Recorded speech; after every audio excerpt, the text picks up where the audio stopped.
اگر تم کسی ایسے مکان میں جاؤ جس میں کوئی نہ بستا ہو اور اس میں تمہارا اسباب رکھا ہو تو تم پر کچھ گناہ نہیں،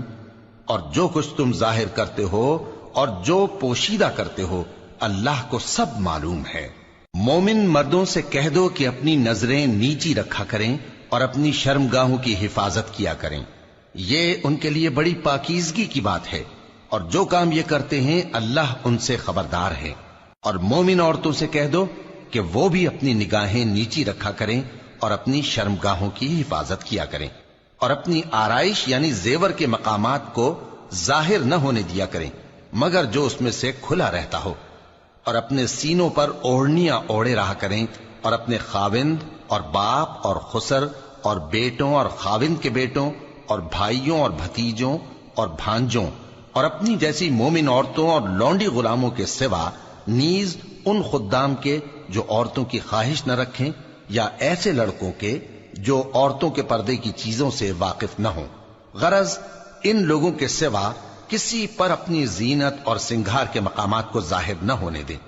اور اپنے پاؤں ایسے طور سے زمین پر نہ مارے کہ جھنکار کانوں میں پہنچے اور ان کا پوشیدہ زیور معلوم ہو جائے۔ اور مومنوں سب اللہ کے آگے توبہ کرو تاکہ فلاح پاؤ، اور اپنی قوم کی بیوہ عورتوں کے نکاح کر دیا کرو، اور اپنے غلاموں اور لونڈیوں کے بھی جو نیک ہوں نکاح کر دیا کرو۔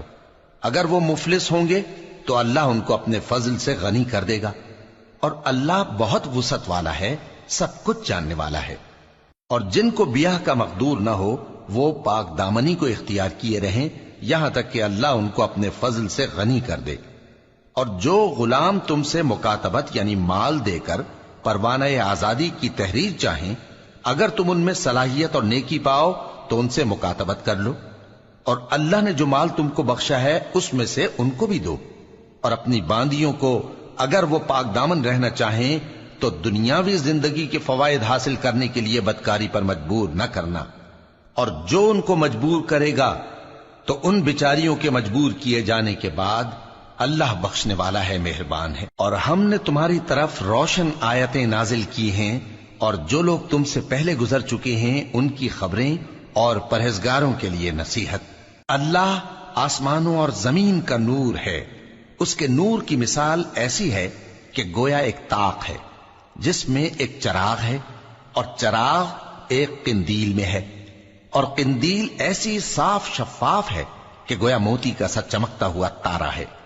اس میں ایک مبارک درخت کا تیل جلایا جاتا ہے یعنی زیتون کا،